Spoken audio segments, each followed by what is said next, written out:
예수는 내 삶의 모든 것, 난 영원히 주만 따르리. 숨 쉬는 동안 예수 함께 한 번 더. 예수는 내 삶의 모든 것, 난 영원히 주만 따르리. 내가 살아. 자, 오늘은 거룩하고 복된 주의 날입니다. 우리 하나님 앞에 일어나오신 성도 여러분들 주의 이름 가운데 환영합니다. 자, 우리 다 함께 묵도하심으로 주일 연합 목장 예배 하나님 앞에 올려드리겠습니다.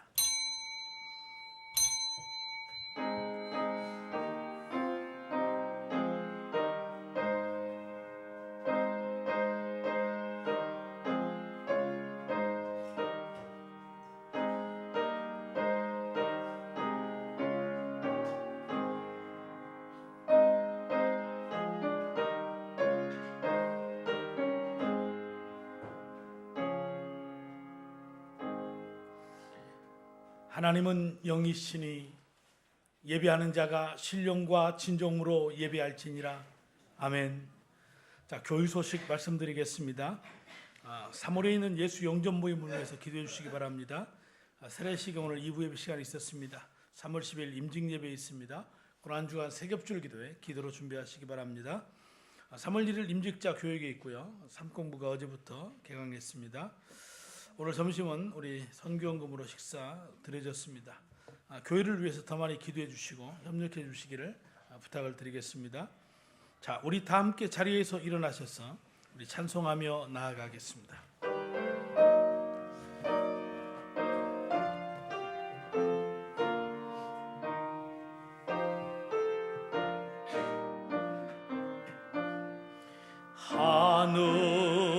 하늘에 계신 아버지 이름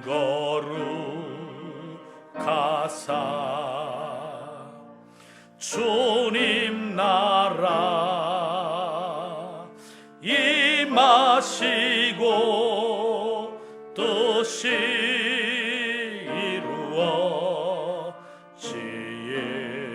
이루어지이다.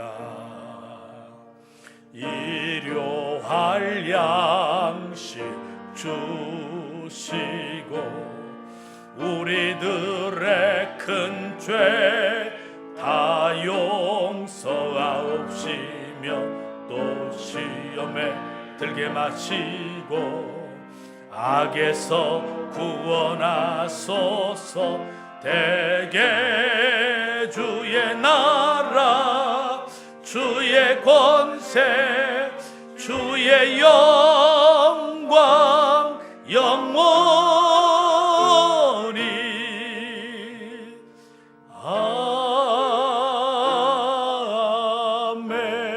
아멘. 아멘. 우리 교동문 시편 15편을 함께 교독하겠습니다. 여호와여 주의 장막에 머무를 자 누구오며 주의 성산에 사는 자 누구니까. 정직하게 행하며 공의를 실천하며 그의 마음에 진실을 말하며 그의 혀로 남을 허물하지 아니하고 그의 이웃에게 악을 행하지 아니하며 그의 이웃을 비방하지 아니하며 그의 눈은 망령된 자를 멸시하며 여호와를 두려워하는 자들을 존대하며 그의 마음에 서운한 것은 해로울지라도 변하지 아니하며 이자를 받으려고 돈을 못 주지 아니하며 뇌물을 받고 무지한 자를 해하지 아니하는 자이니 이런 일을 행하는 자는 영원히 흔들리지 아니하리라. 아멘. 우리의 신앙을 고백하겠습니다. 전능하사 천지를 만드신 하나님 아버지를 내가 믿사오며 그 외아들 우리 주 예수 그리스도를 믿사오니 이는 성령으로 잉태하사 동정녀 마리아에게 나시고 본디오 빌라도에게 고난을 받으사 십자가에 못 박혀 죽으시고 장사한 지 사흘 만에 죽은 자 가운데에서 다시 살아나시며 하늘에 오르사 전능하신 하나님 우편에 앉아 계시다가 저리로서 산자와 죽은 자를 심판하러 오시리라. 성령을 믿사오며 거룩한 공회와 성도가 서로 교통하는 것과 죄를 사하여 주시는 것과 몸이 다시 사는 것과 영원히 사는 것을 믿사옵나이다. 아멘. 자, 우리 함께 자리에 앉으셔서 찬송가 538장을 찬송하겠습니다.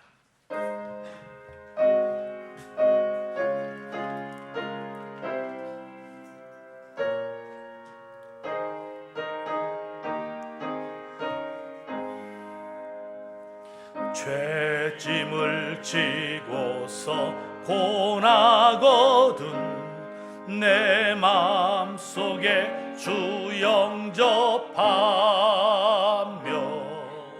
새 사람 되기를 원하거든 내 구주를 영접하라.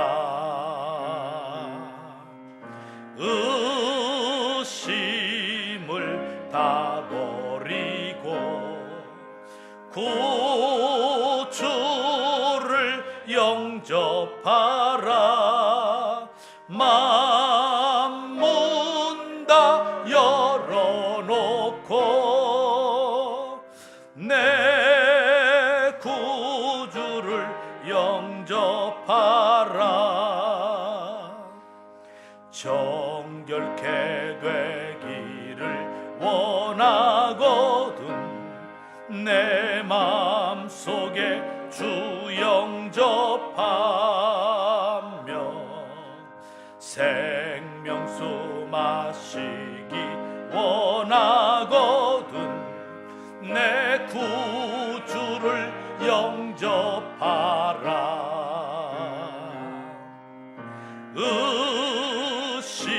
의심을 다 버리고 구주를 영접하라. 맘 문 다 열어놓고 내 구주를 영접하라. 진실한 친구를 원하거든 내 마음속에 주 영접하며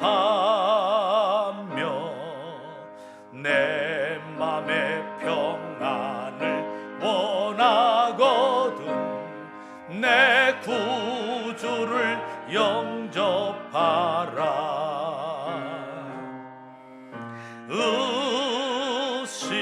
의심을 다 버리고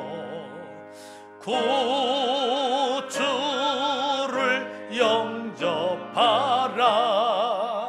맘 문 다 열어놓고 내 구주를 영접하라. 즐거운 찬송을 하려거든 내 마음속에 주 영접하며 평안한 복지에 가려거든 내 구주를 영접하라.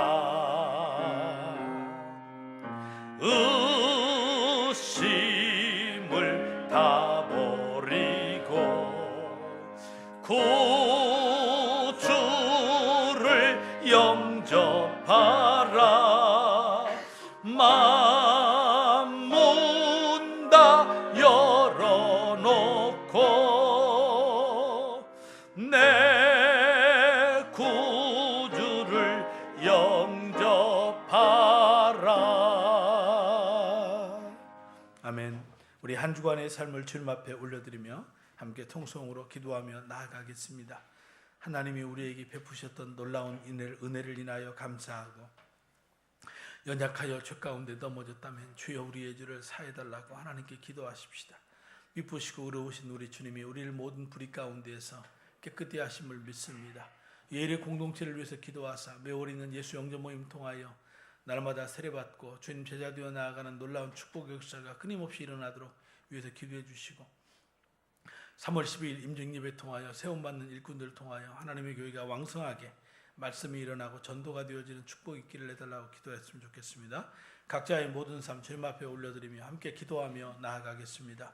사랑의 아버지 하나님 감사합니다. 복된 날 거룩한 날 주 앞에 나와 예배하며 주를 배웁습니다.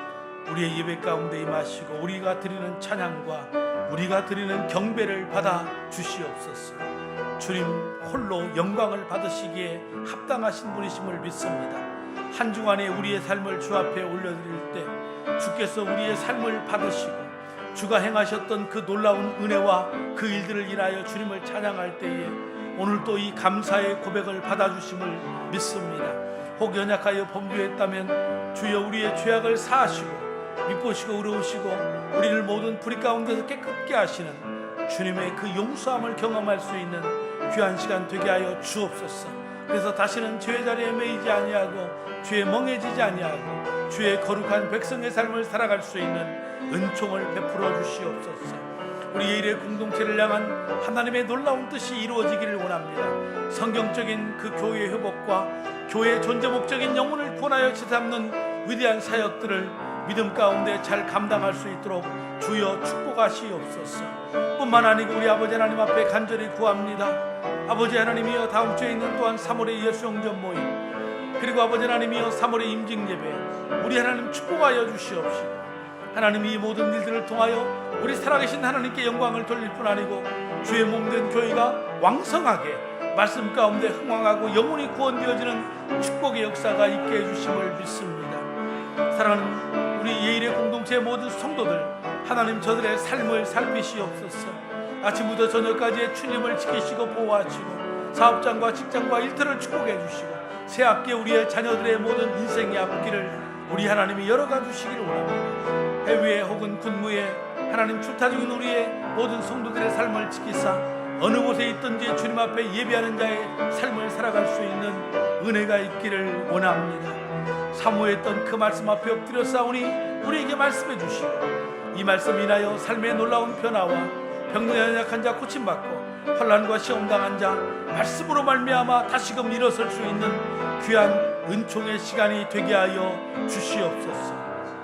모든 영광 주 앞에 올려드리며 우리 구주 예수 그리스도의 이름으로 감사하며 기도 올려옵나이다. 아멘. 이 시간 열매 목장의 목자 되시는 우리 안주일 집사님 기도하시겠습니다.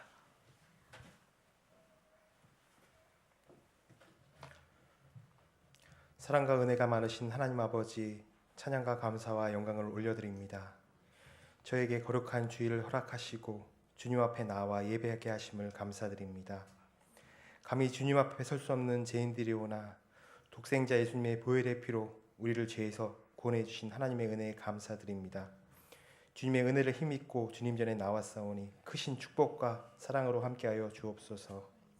항상 주님의 크신 사랑과 은혜를 깨닫고 세상을 살아가게 하시고 죄를 회개하며 주님 앞에 신실하게 서는 예례 공동체의 성도들이 되게 하여 주옵소서. 다음 주부터 새로운 학기가 시작됩니다. 우리 자녀들에게 복을 더하여 주시고 좋은 선생님과 친구들을 만날 수 있게 하여 주옵소서. 친구들에게 하나님을 전할 수 있는 담대한 마음을 주시고 지혜와 명철을 더하여 주셔서 학교 생활에서도 본을 보이고 하나님과 동행하는 삶 살 수 있도록 하여 주옵소서. 또한 곧 있을 임직식을 위해 기도합니다. 주님께서 인도하여 주시옵시고 임직받는 모든 분들에게 은혜 내려 주옵소서. 임직 절차를 통해 받는 직분이 기득권이나 서열이 아님을 기억하고 주님의 몸된 교회를 세우는 무거운 책임감으로 임하게 하옵소서. 예일의 모든 성도들이 이 기쁨의 자리를 기도로 준비하게 하옵소서. 모든 영광이 하나님께 올려드리길 원합니다. 예일의 모든 목장과 선교지를 축복하시고 부흥케 하여 주옵시고 이를 이끌어 가시는 목사님과 그 가정 지켜주시고 성령 충만으로 더딥혀 주옵소서. 이 시간 가장 경건한 마음으로 예배드리기 원하오니 우리 예배를 기뻐받아 주옵소서. 우리를 구원하신 예수님의 이름으로 기도드립니다. 아멘.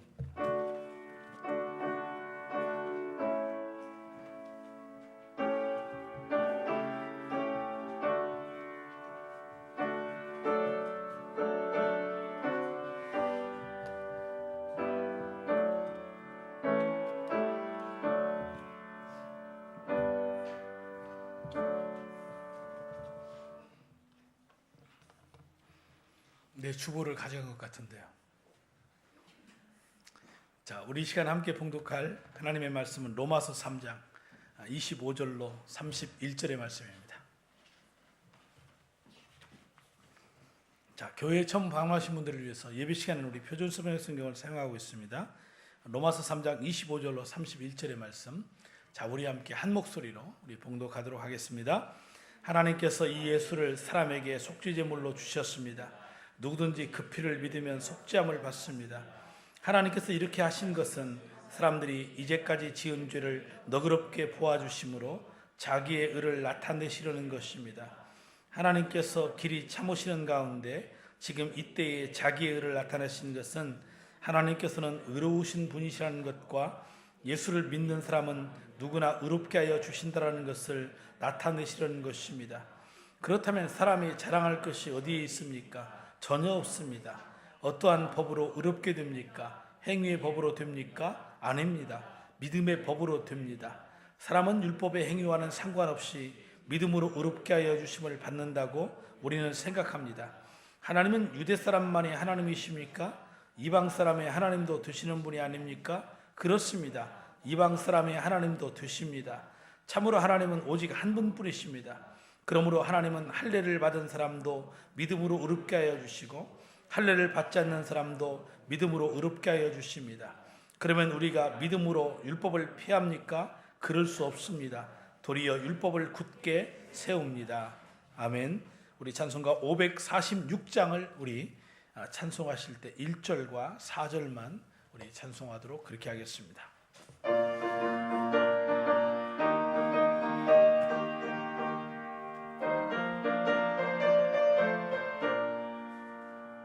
주님 약속하신 말씀 위에서 영원토록 주를 찬송하리라.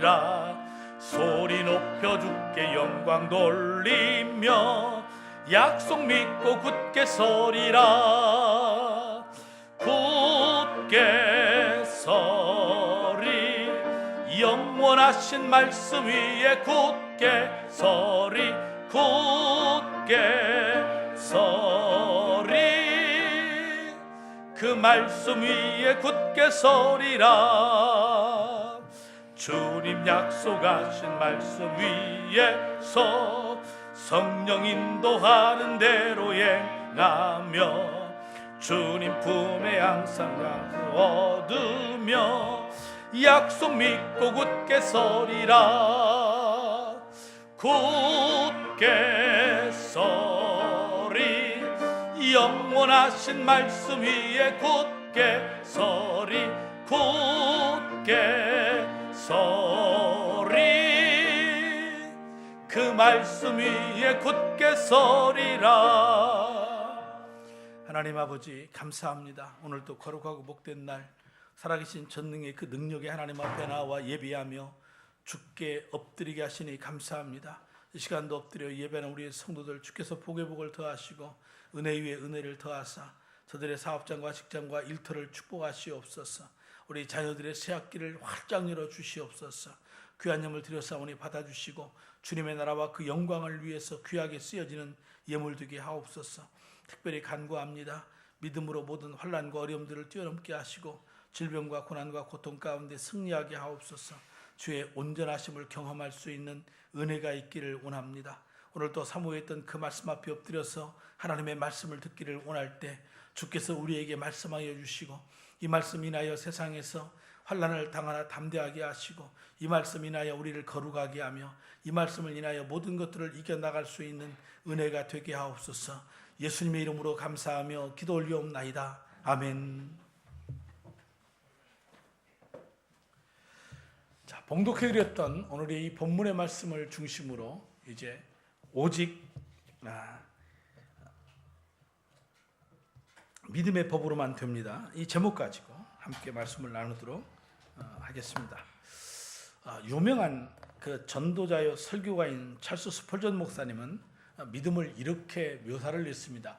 어느 한 건물에 이제 화재가 났습니다. 그런데 미처 빠져나오지 못한 어린아이 하나가 창문에 매달려 있습니다. 그런데 어떤 사람이 밑에서 소리를 치는 겁니다. 얘야, 두려워하지 말고 뛰어내려라. 내가 너를 받아주겠다. 사실 이 아이가 볼 때에는 그 사람이 자기를 안전하게 받아줄 수 있을 만큼 강한 사람인지 아니면 그렇지 못한지 알 수는 없습니다. 그러나 그 문제를 놓고 고민하거나 어물거리다가는 결국은 불에 타 죽을 수밖에 없지 않겠습니까? 아이는 그 사람을 믿고 눈 감고 뛰어내립니다. 그리고 다행히 목숨을 건지게 되는 겁니다. 마찬가지로 사람들은 자기의 죄나 선행에 매달려 있는 죄인들인데 그들을 향해 주님이 그렇게 말씀하시는 겁니다. 내 품으로 뛰어내려라. 자기가 행한 선행에 의존하지 않고 이미 다 이뤄놓으신 그리스도 예수의 구속을 의지하고 믿는 순간 그 놀라운 구원이 나의 것이 되는 것입니다. 이제까지 우리는 오직 우리가 구원받을 수 있는 것은 믿음밖에 없다는 걸 깨달았습니다. 내가 무슨 일을 해서 믿음을 장악하거나 구원을 장악하거나 어떤 대가를 지불하고 사는 것이 아니란 말입니다. 예수께서 이미 십자가에 달려 죽으신 이 구원의 사실을 객관적으로 믿고 그대로 받아들임으로써 이 구원과 죄 용서와 천국을 은혜의 선물로 받게 되는 것입니다. 그런데 사실 가는 것이 고와야 오는 말이 곱고 또 세상에 공짜가 어디 있는가 하는 이 한국적인 사고의 방식을 가진 우리가 이 사실을 그대로 받아들이기가 매우 어려운 부분이 있습니다. 그러나 성경은 분명히 말합니다. 구원은 오직 믿음의 법으로만 되어지는 것이라고. 그래서 이제 우리가 이 믿음으로 받는 구원에 대해서 구체적으로 이 본문의 말씀을 통하여 살펴보겠습니다. 먼저 25절과 26절의 말씀을 보면 이 예수를 하나님이 그의 피로써 믿음으로 말미암는 화목제물로 세우셨으니 이는 하나님께서 길이 참으시는 중에 전에 지은 죄를 간과하심으로 자기의 의로우심을 나타내려 하심이니 곧 이때에 자기의 의로우심을 나타내사 자기도 의로우시며 또한 예수 믿는 자를 의롭다 하려 하심이라고 그랬습니다. 인간은 죄로 말미암아 하나님과 멀어졌는데 이 하나님과 가까워지려고 화목하기 위해서 매우 많은 노력들을 했습니다. 어떤 이는 양심적으로 사는 것이 유일한 길인 줄 알고 양심적으로 살려고 노력을 해보지만은 우리의 부패하고 삐뚤어진 양심은 하나님과 우리 사이에 최선의 다리가 되지를 못했습니다. 또 어떤 이들은 도덕적으로 선하고 착한 일을 하면 하나님과 우리 사이에 죄 때문에 생긴 어떠한 그 골짜기에 든든한 다리가 되어줄 줄 생각을 했는데 우리의 행동에는 언제나 악행도 섞여 있어서 온전치 못하다고 하는 사실인 것입니다. 또 이번에는 어떤 철학이나 사변, 교육을 통해서 하나님이 인정할 만한 어떠한 그 도덕적인 그러한 정결한 사람을 만들어 보려고도 했지만 인간의 이러한 지식과 학문이라는 것은 시대의 변화에 따라서 끊임없이 변해가는 것이기에 그것조차도 불완전한 것입니다. 이번에는 자기의 희생과 어떤 종교적인 예식을 통해서 하나님 앞에 가까이 나아가 보려고 합니다. 그러나 이 종교마저도 부패하니까 다른 어떤 것보다도 더 심한 악취가 날 수밖에 없는 것입니다.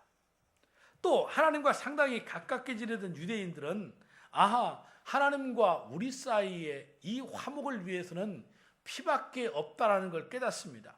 죄는 자신이 지어놓고 대신 죄 없는 양을 잡아서 그 피를 하나님께 바침으로 말미암아 하나님과 화목하게 될 것이라고 생각을 한 겁니다. 그래서 이스라엘 백성은 광야 생활을 하는 동안에 하나님의 명령에 따라 이동식 성전인 성막을 세우지 않습니까? 그 성막 안에는 성소와 지성소가 있는데 하나님은 지성소에 거하십니다. 1년에 한 차례씩 대제사장이 어린 양을 잡아서 그 피를 가지고 언약궤에 뿌리고 그 백성들의 죄를 사해달라고 지성소에 들어갑니다. 하나님이 받으시면 죄가 용서함 받고 하나님이 받지 않냐 하시면 대제사장은 거기에서 죽고 마는 것입니다. 이 정결한 피를 화목제물이라고 부르는데 이 피가 있으면 되지만 이 피가 없으면 결국은 죽는 것이지요. 성경에는 여러 경우에 짐승의 피를 쏟아부었는데 다음과 같은 7가지의 경우를 생각해 볼 수 있을 것입니다. 첫째는 구속의 피요, 둘째는 속죄의 피요, 셋째는 정결케 하는 피요, 넷째는 언약의 피이며 다섯째는 헌신의 피, 여섯째는 간구의 피, 그리고 마지막 예수 그리스도를 통한 살리는 피일 것입니다. 이렇게 성경은 처음부터 끝까지 이제 피가 흐르는 책이라고 말할 수 있습니다. 그런데 구약의 선지자 이사야를 통해서 외치신 하나님의 말씀은 나는 너희들이 항상 바치는 그 짐승의 피와 기름에 진력이 났다. 절기마다 때를 따라 열심히 하나님 앞에 제사를 드리고 피의 제사를 드리지만은 그들의 삶은 형식적이었고 여전히 삶 가운데는 하나님이 원치 않는 악을 행하는 것입니다. 하나님은 견딜 수가 없어서 너희들이 드리는 그 예물을, 그 피를 받지 않겠다고 말씀하시는 겁니다. 그래서 하나님은 인간이 끊임없는 이러한 불신과 불순종과 악행으로 진노를 하십니다. 그런데 사람들은, 이방 사람들은 선행으로 그 진노를 풀어보려고 하고, 또한 이제 유대인들은 짐승의 피제사로 그것을 풀려고 한 것입니다. 그러나 그 어떠한 선행이 혹은 짐승의 피가 우리의 죄를 사하지 못한다라는 것입니다. 그래서 하나님께서는 짐승을 아무리 많이 잡아서 피를 쏟아도 우리의 깊은 유죄를 다 씻을 수가 없는 것을 아시기에 하나님은 독생자 예수 그리스도를 최종적인 제물로 삼으시기를 작정하십니다. 그래서 요한복음 3장 16절에 하나님이 세상을 이처럼 사랑하사 독생자를 주셨으니 이는 저를 믿는 자마다 멸망치 않고 영생을 얻게 하려 하심이라고 말씀을 하십니다. 우리의 인간의 죄가 얼마나 깊고 심각한지 율법 같은 것으로는 완전히 막을 수가 없었습니다. 오직 온전하신 예수의 피가 아니면 하나님의 진노를 막을 것이 세상에 없었던 것이죠. 그래서 범죄한 인간들을 향해서 하나님은 진노하셨는데 그 무서운 분을 가라앉게 하는 제물로서 우리의 선행이나 율법을 지키는 것으로 안 되기에 결국 가장 귀한 것을 희생하기로 작정하십니다. 그러나 우리 죄에 대한 심판을 십자가에 달리신 예수 위에 쏟아부으시고 오래 참으심으로 우리의 죄를 눈감아 주신 것이죠. 예수께서 희생의 제물 되신 것은 순전히 우리에게 향하신 하나님의 사랑이신 겁니다. 그래서 요한일서 4장 10절에 사랑은 여기 있으니 우리가 하나님을 사랑한 것이 아니요 오직 하나님이 우리를 사랑하사 우리 죄를 위하여 화목제물로 그 아들을 보내셨음이라 라고 말씀을 하시는 겁니다. 우리에게 내려질 죄에 대한 심판을 대신 십자가에 부으신 하나님이 그 우리에게 임할 심판을 다른 곳으로 옮기시고 우리를 의롭다고 인정하셨단 말입니다. 그래서 하나님은 죄에 대한 심판을 내리셨기에 그의 공의를 드러내시고 동시에 우리는 죄 용서를 받았으니 하나님의 사랑이 나타나게 된 겁니다. 그래서 십자가는 하나님의 공의와 하나님의 사랑이 가장 완전하고 균형 있게 나타난 곳이라고 말할 수 있습니다. 죄를 일방적으로 눈감아 주기만 하면 그것은 공의롭지 못한 것이 되고 죄를 질 때마다 끊임없는 심판을 내리면 과연 그 심판을 견딜 자가 누가 있겠습니까? 그래서 하나님은 십자가의 이 사건을 통해서 형벌과 용서라는 것을 단번에 이루신 것입니다. 워싱턴 포스트지에 작은 감동을 주는 기사가 난 적이 있습니다. 집주인과 입주자 사이에 어떤 분쟁 때문에 어느 부부가 피고석에 앉게 됩니다. 이 피고석에 앉아있는 이 부부는 청각장애인이기 때문에 수화를 통해서 이제 통역을 하고 있는데 이유는 그것입니다. 월세가 630불인데 그 가운데 250불을 못 내니까 집주인이 법원에 고소를 한 겁니다. 이 청각장애를 가진 부부는 함께 살면서 이 장애자를 위한 정부 보조금의 혜택이 이제 나올 줄 알았는데 결혼을 했는데 실제로 그렇지 않게 된 겁니다. 그래서 경제적으로 완전히 파산을 하기 이르게 된 것이죠. 집주인 변호사는 속히 월세를 내게 하고 입주자를 내보내달라고 판사에게 요청합니다. 판사가 서로 합의를 요청했지만 집주인은 끝까지 거절을 한 것입니다. 판사는 한숨을 쉬고 잠시 침묵을 지키다가 잠시 자리를 비우고 아래의 변호사에게 집주인의 변호사에게 다가가는 겁니다. 그리고 하는 말이 지갑을 꺼내어 250달러를 내어서 내가 이것을 대신 내주겠다 라고 말하는 겁니다. 그리고는 재판상에 올라가서 하는 말이 뭡니까? 이제 밀린 돈은 지불했으니까 이 재판은 이걸로 마칩니다. 이렇게 해서 재판은 거기서 끝나버렸다는 얘기입니다. 하나님께서 예수님을 십자가에 죽게 하심으로 죄의 삭시 사망이라는 것을 준수하셨고 동시에 우리를 용서하심으로 우리에게 대한 하나님의 사랑을 보여주신 것입니다. 만일 무슨 어떤 일을 멋진 일을 해서 그 상급으로 구원을 받는다면 아마도 여러분과 우리는 얼마나 그러한 자랑질을 해야 되겠습니까? 그래서 27절에 선언합니다. 그런즉 자랑할 데가 어디 있느냐? 있을 수가 없느니라. 무슨 법으로나 행위로나 아니라 오직 믿음의 법으로니라. 구원이라고 하는 것은 어떤 행위와 다른 어떤 법으로가 아니라 오직 믿음의 법 외에는 없다라는 겁니다. 그러므로 자랑할 것 없다. 여러분, 자식이 공부를 잘하면요, 부모님은요 그 부모의 자식의 공부 잘함을 자랑하고 싶어 해요. 또 어떤 시험에 합격하거나 운동 경기에서 땀 흘려 우승하면 그것도 역시 자랑거리가 될 수 있을 겁니다. 만약에 비싼 입장료를 내듯이 많은 어떠한 헌금을 해야만이 천국에 들어간다면 부자들만 또 들어갈 수 있겠지요. 그렇지만 죄 용서와 새 생명을 얻는 것은 순전히 하나님께서 우리에게 주시는, 거저 주시는 바 은혜의 선물이라는 겁니다. 그래서 우리에게는 자랑할 것이 없습니다. 혹 우리가 설령 공부를 잘하든 아니면 어떤 운동 경기에서 승리를 했던, 어떤 자기가 원하는 것이 이루어졌던, 만약에 혹 그런 일이 있다면 자랑을 하되 어떤 자랑을 해야 합니까? 오직 주님께서, 우리 하나님께서 이 일을 이루셨다. 오직 모든 영광을 하나님께 돌려드리는 그 태도가 바로 신앙의 태도라고 말할 수 있을 것입니다. 그래서 바울도 자기는 예수님과 그의 십자가만 일생 동안 자랑한다고 말하면서 고린도전서 1장 31절에 자랑하는 자는 주 안에서 자랑하라. 오직 주 예수 그리스도 그분만을 자랑하라고 우리에게 그렇게 가르치신 것입니다. 그래서 믿음은 마치 비행기에서 낙하산으로 뛰어내리는 것과 같아서 낙하산이 공중에 펴져서 나를 안전하게 저 땅에다가 착륙시켜 줄 것을 믿고 그 하늘에서 그 낙하산에 몸을 맡기고 뛰어내리는 겁니다. 그때 낙하산을 100% 믿어야 하는 것처럼 구원받기 위해서는 예수 그리스도 그분만을 전적으로 믿어야 합니다. 그것을 우리가 믿음의 법이라고 말하는 것입니다. 그런데 어떤 스카이다이빙을 하는 사람이 그만 비행기에서 이 낙하산이라고 알고 낙하산을 메고 비행기에서 뛰어내린 겁니다. 그런데 보니까 아니 그 옆에 있던 그 낙하산처럼 생긴 이 도시락 소품 가방을 메고 뛰어내렸다고 생각해 보십시다. 여러분 어떻게 되겠습니까? 그 사람이 뛰어내리면서 자기가 맨 것이 낙하산이야, 낙하산이야, 낙하산이야. 나는 살 수 있어, 살 수 있어. 그렇게 말한다고 그래서 그것이 낙하산이 될 수 있는 겁니까? 살기 위해서 최선을 다할지는 모르겠지만 결국 그 사람은 죽을 수밖에 없는 것입니다. 왜냐하면 잘못된 것을 믿었고 거기에다가 목숨을 걸었기 때문인 것입니다. 그러니 누가 자기 자신을 믿고 누가 자기 자신을 자랑하겠는가? 아무도 못하는 겁니다. 오직 우리가 의지할 분은 한 분, 하나님 그분밖에 없는 줄로 믿습니다. 그리고 28절로 29절을 보면 그러므로 사람이 의롭다 하심을 얻는 것은 율법의 행위에 있지 않고 믿음으로 드는 줄 우리가 인정하노라.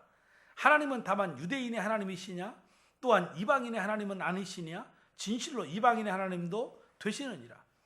예수님이 가장 종교적이며 율법적인 그 당시에 서기관과 바리새인들, 유대주의자를 향하여서 이런 말씀하신 적이 있습니다. 그들의 의보다도 우리가 더 의롭지 않는다면 우리는 천국에 들어갈 수 없다. 그들 누굽니까? 서기관과 바리새인들, 유대주의자들이죠. 도대체 그들이 어떤 의를 가졌기에 우리가 그들보다 의롭지 못하면 천국에 못 들어간다고 이렇게 말씀을 하셨을까요? 그들의 모습을 보면 일주일에 2번 금식합니다. 여러분 몇 번 금식합니까? 소득의 11조를 철저하게 바칩니다. 안식일을 엄하게 지키며 율법들을 잘 준수하는 사람들입니다. 그렇다면 누가 이 엄격하게 율법을 지키던 서기관과 바리새인보다 더 의로울 수 있단 말인가? 그 누구도 없을 것입니다. 그러면 우리 인간의 힘으로는 도저히 저 천국에 들어갈 수 있는 방법이 없는 겁니다. 그러기에 하나님이 예수 그리스도 그분을 십자가에 달려 죽게 하심으로 그것을 의로 여기사 그 의의 옷을 덧입는 사람에게 이 서기관과 바리새인들이 가진 그 율법의 의를 뛰어넘어 하나님의 나라에 갈 수 있는 길을 열어주신 것이죠. 이것이 히브리 기자는 새롭고 산 길이라고 그렇게 표현을 했습니다. 우리가 오직 이 하나님의 나라 천국에 들어갈 수 있는 방법은 오직 예수 그리스도의 의를 덧입는 것 외에 다른 어떤 방법도 없다라는 사실을 명심해야 합니다. 여러분, 제가 생명의 삶 공부를 할 때마다 이런 이야기를 드립니다. 제가 문화생활을 자주 하는 편이 아닙니다. 그런데 예술의 전당을 1년에 한 번은 꼭 가고 그 다음에 영화관 한두 번 가는 것 같습니다. 영화를 보면 대부분 잠을 자기 때문에 아예 안 갑니다. 돈이 아깝고. 이번 추석 때에도 가족들끼리 내려가니까 영화를 본다고 갔는데 저는 안 갔습니다. 왜냐하면 가면 잠을 잘 것이 뻔하기 때문에 그렇습니다. 왜 그렇게 잠이 잘 오는지 잘 모르겠습니다. 그런데 예술의 전당을 제가 1년에 한 번씩 가는 것은 뭐 문화생활을 하기 위해서 가는 게 아니고 친구가 초청장을 보내줍니다. 자기가 공연을 하는데 그 맨 앞에 한 가운데 줄 두 번째 의자에 정중앙에 두 자리 딱 줍니다. 여러분 그 자리 보통 자리 아닙니다. 몇십만 원 하는 자리입니다. 근데 부부가 그 티켓을 받으니까 가는 겁니다. 친구를 위해서도 가는 거고. 그런데 제가 첫 번째 갈 때는 뭘 몰랐어요. 그래서 뭐 내가 입던 그냥 잠바뜨기 걸치고 예를 들어서 그냥 갔습니다. 그 티켓을 딱 내니까 아가씨가 한번 훑어보는 겁니다. 최고의 로얄석의 자리에 티켓을 가지고 왔는데 행실을 보니까 이 전혀 어울리지 않는 거죠. 그 다음부터는 이제 그 품이라는 게 있잖아요. 아 이런 데 올 때에도 이 맞는 분위기의 옷을 입고 와야 되는구나. 그래서 지금은 정장을 하고 갑니다만 여러분 하지만 제가 그 허름한 옷을 입었다고 못 들어갔습니까? 들어갔습니다. 왜입니까? 내가 초청장을 가지고 있었기 때문인 것입니다. 결국 내가 그 안에 들어가는 것은 내가 어떤 옷을 입었느냐, 내가 어떤 사람이냐 거기에 있는 게 아니고 초청장이 있느냐 없느냐 결국 그것이 결정을 짓는 것입니다. 바로 예수 그리스도를 믿는 믿음이 바로 천국에 입장 가능한 유일한 초청장이라고 그렇게 말씀드릴 수 있습니다. 그래서 이제 사도 바울은 우리가 어떻게 해야 하나님 앞에서 의롭다는 인정을 받는지 결론을 내리는 것입니다. 그것은 절대로 율법을 지켜서가 아니라 바로 믿음의 법으로만 된다라는 것입니다. 그리고 하나님은 결코 유대인이 독점하는 유대교에 제한된 하나님이 아니고 이방인에게도 동일한 은혜를 베푸시는 하나님인 것을 확실하게 말합니다. 예를 들면 하나님은 죄악 가운데 빠져버린 니느웨를 구원하기 위해서 요나라는 선지자를 보내어 복음을 전하게 합니다. 그런데 이 요나는 하나님 세상에 그런 사람들을 멸망해도 아깝지 않는 죄인인데 왜 그들을 구원하십니까? 나는 동의할 수 없습니다. 그리고 해필이면 왜 나를 그곳에 보내시는 겁니까? 나는 그 일을 할 수가 없습니다. 그래서 그가 하나님의 뜻에 반하여 다시스로 배를 타고 도망가는 겁니다. 그리고 뱀이시장에서 잠을 자는 겁니다. 그의 생각은 그겁니다. 하나님은 이 이스라엘만의 하나님이시고 하나님은 이스라엘 땅에만 계시는 분으로 그런 착각한 겁니다. 그러기에 이스라엘 땅을 벗어나면 하나님이 없다고 생각하는 겁니다. 하지만 하나님은 우주 만물 아니 계신 곳 없이 계신 하나님이십니다.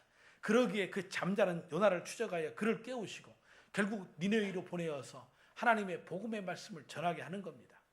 그리고 이 요나가 박능골 뒤집어 쓰고서 어떻게 되는가 보자 속으로 그들이 구원받기를 원했겠어요.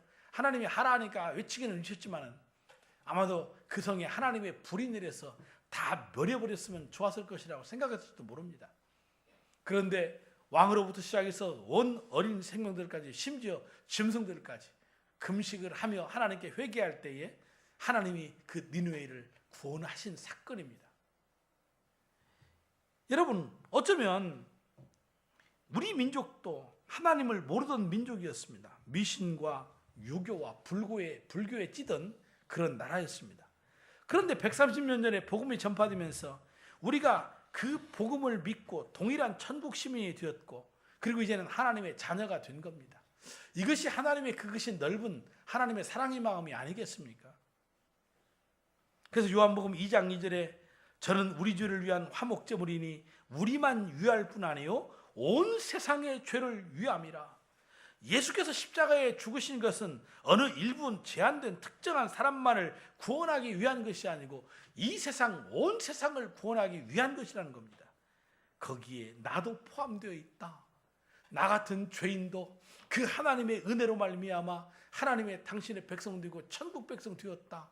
내가 구원받은 하나님의 백성 되었다라는 것, 이것이 제 삶의 가장 큰 기적일 겁니다. 그리고 이만한 축복이 또 어디에 있겠는가라고 하는 것입니다.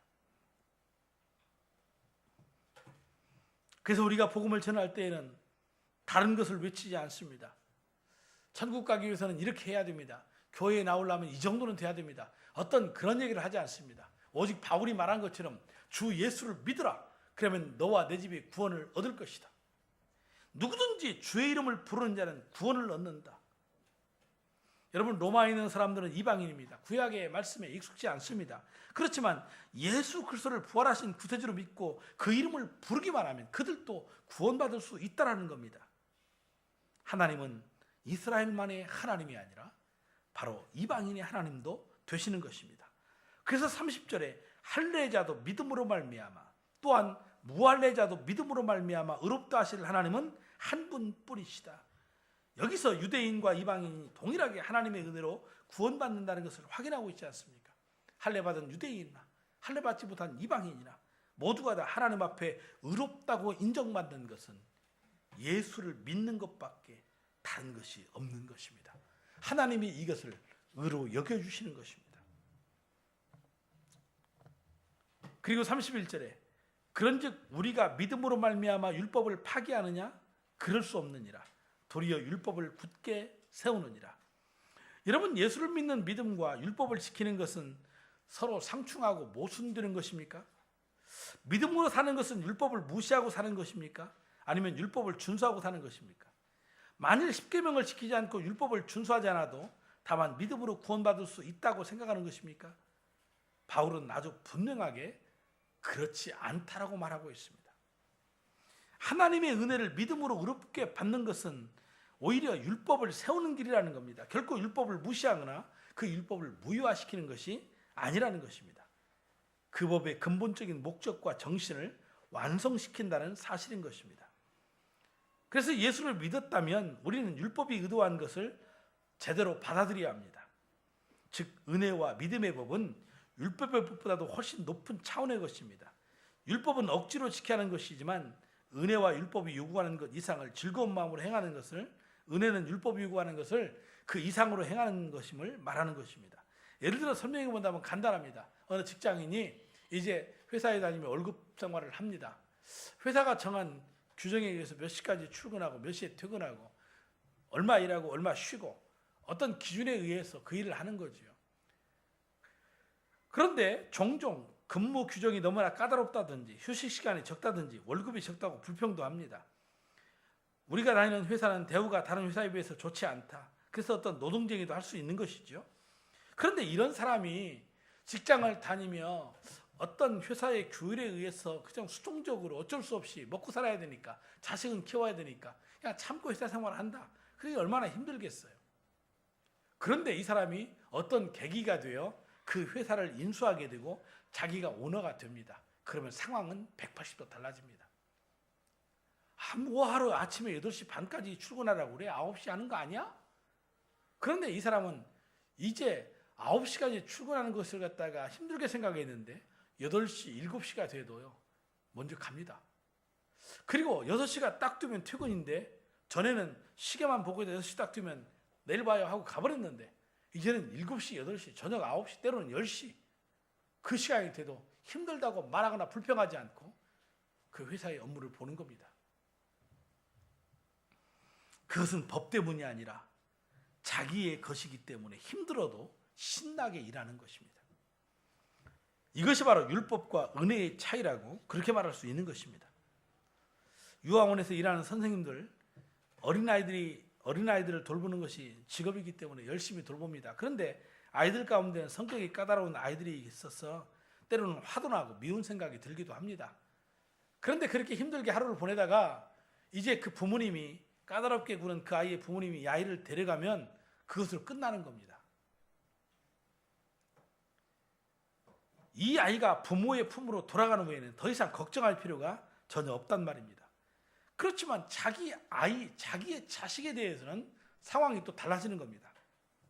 내 아이이기 때문에 내 아이가 성격이 거칠든지 아니면 괴팍하든지 상관하지 않습니다. 끝까지 그 아이를 사랑하고 아끼지 않습니까? 월급쟁이와 달라서 낮에만 돌보는 것이 아니고 하루 종일 그에게 사랑을 쏟아붓게 되는 것입니다. 바로 율법과 사랑의 차이점이 이런 것들입니다. 그래서 하나님은 천국이 정말 거룩하고 아름답고 영광스러운 것이기 때문에 사실 아무나 들어갈 수 있도록 한 게 아닙니다.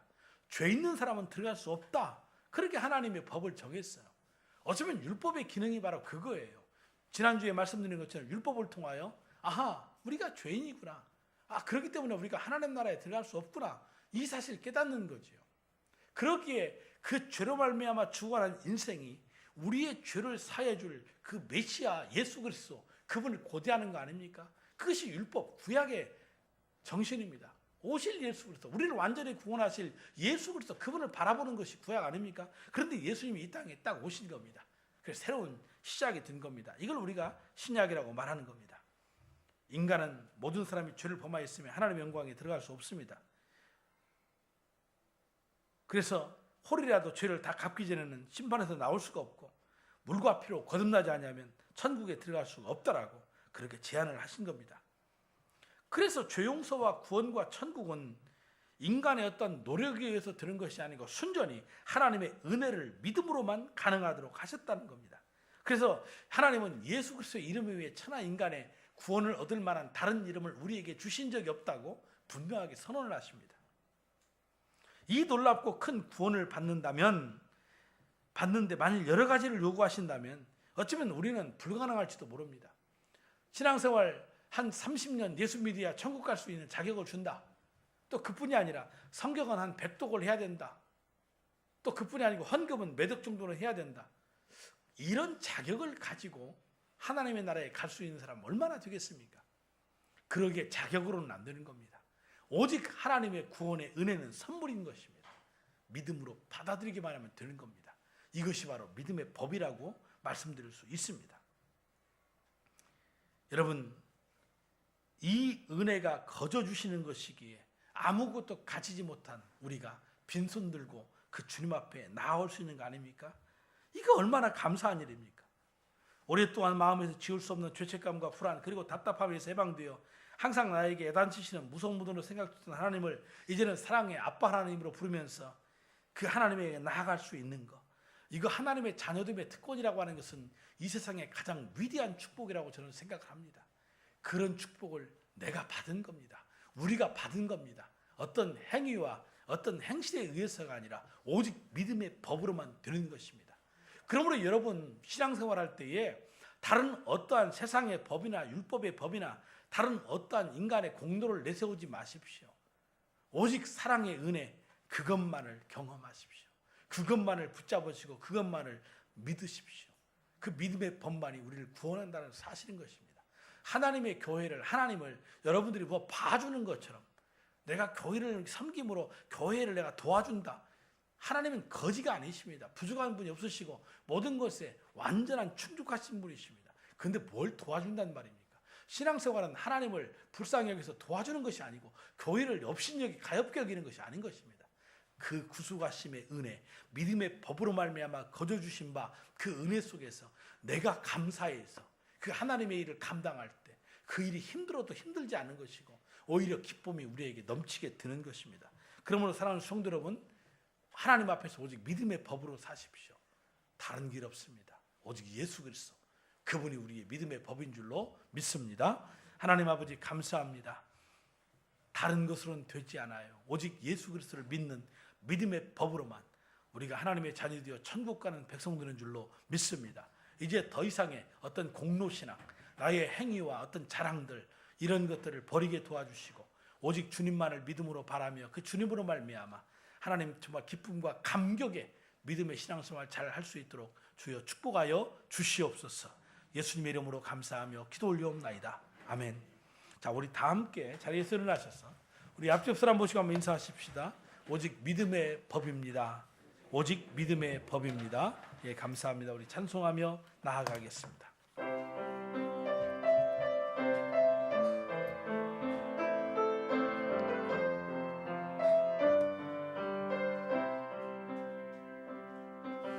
주님 다시 오실 때까지 나는 이 길을 가리라. 좁은 문, 좁은 길, 나의 십자가 지고 나의 가는 이 길 끝에서 나는 주님을 보리라.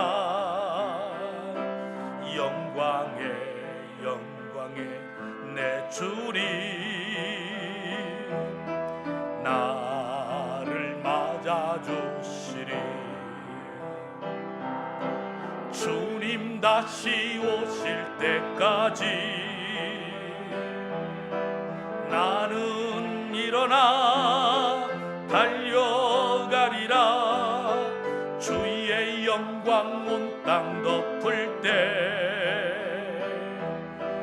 나는 일어나 노래하리. 내 사모하는 주님 세상 구주시라. 내 사모하는 주님 영광의 왕이 주님 다시 오실 때까지 주님 다시 오실 때까지 나는 일어나 달려가리라. 주의 영광 온 땅 덮을 때 나는 일어나 노래하리. 내 사모하는 주님 온 세상 구주시라. 내 사모하는 주님 영광의 왕이시라. 기도하겠습니다. 사랑하는 성도 여러분, 이제 평안한 마음으로 세상에 돌아가십시오. 선한 일에 용기를 가지시며 악을 악으로 갚지 마십시오. 항상 연약한 자를 도우시며 병든 자를 찾아보시며 곤란당하는 이웃들을 위로하며 사십시오. 모든 일을 믿음과 사랑으로 행하시며 어떤 일에도 소망을 포기하지 마십시오. 그리고 거룩하신 성령님께 순종하여 기쁨과 감사의 생활을 해나가십시오. 우리 하나님 아버지는 여러분들을 항상 지켜주실 것입니다. 이제는 우리 주 예수 그리스도의 은혜와 우리 하나님 아버지 그 크신 만극하신 사랑하심과 성령님의 감동감화 역사교통으로 충만하신 은총이 오늘 또 인간의 선행과 어떤 공로에 의해서가 아니라 전적인 구원은 하나님의 은혜의 선물로 말미암은 것임을 깨닫고 이제는 그 은혜의 사랑의 풍성함 속에서 하나님이 원하시는 그 뜻대로 살아보겠다고 다짐하며 나아가는 머리 숙인 저들과 가정과 생업, 우리 자녀들의 인생의 모든 남날 가운데에 이제로부터 영원토록 함께 있을지어다. 아멘.